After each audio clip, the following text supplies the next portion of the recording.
При любом простудном заболевании у нас всегда образуются либо локальные спайки вокруг этого места, либо отечность сохраняется вокруг воспаления. И, соответственно, эта часть легких обычно плохо дышит и плохо дренируется.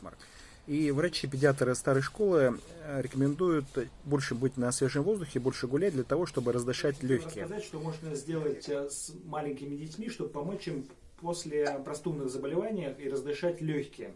Для этого потребуются мыльные пузыри. Дуй. И при этом, смотрите, я ограничиваю движение диафрагмы. И получается, вся нагрузка и все движения происходят в верхней части грудной клеточки. Давай еще раз. Угу. Теперь можно попробовать раздышать легкие справа. Для этого нам нужно наклонить тело налево. Давай, дыши. Дорогие друзья, если у вас дети постарше, то можно вместо мыльных пузырей использовать шарик надувной. И когда ребенок надувает шарик, надувай, я удерживаю область диафрагмы, и получается, что легкие раздуваются с верхней части грудной клетки, до верхней доли. Если мы наклоним ребенка, то будет раздуваться правая часть легкого, правая доля легкого. Если мы руки поставим вот так вот сверху, и ребенок будет надувать шарик, то будет раздуваться нижняя доля легкого. Дорогие друзья, если у вас ребенок совсем маленький, там от 6 месяцев, то можно сделать другое упражнение дренаж легких. Каким образом? Вы кладете ребенка себе вот так вот на коленочки, голову опускаете чуть ниже, можно руку подложить сюда, вторую так, и делаем вибрационные движения. Такие. Можно ногу подключить, да, сюда, тоже вибрацию, если у кого получится. Еще у нас есть рефлекторные точки для дренажа легких. Они находятся в местах между ребрами, которые прикрепляются к грудине. Где-то вот здесь. И мы делаем такие тоже легкие массажные движения, такие вибрационные. И сзади то же самое.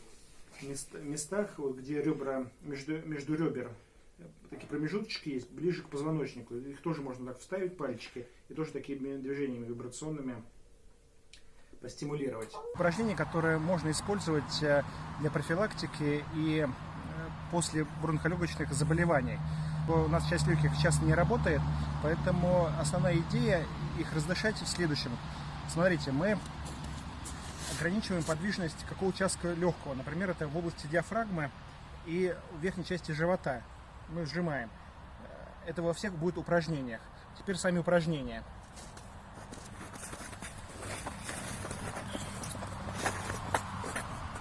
Я беру руки таким образом. Здесь у нас все напряжено, ребра вдавлены. И я на вдохе начинаю давить себе, раскрывать как бы руки наружу.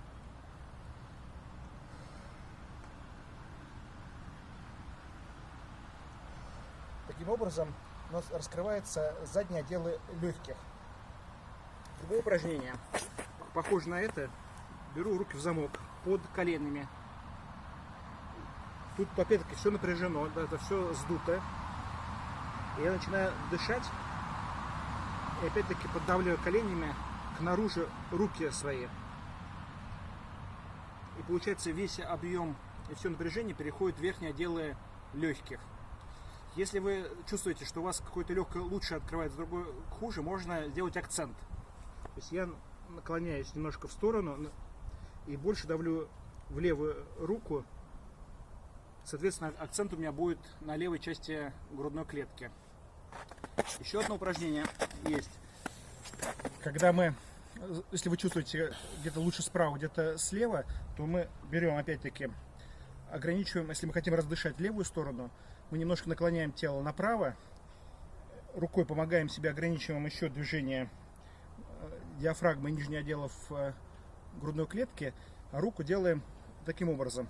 Начинаем дышать.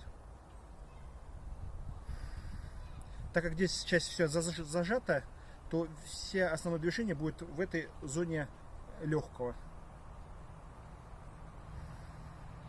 Соответственно, делаем с другой стороны. Все, удачи, пользуйтесь.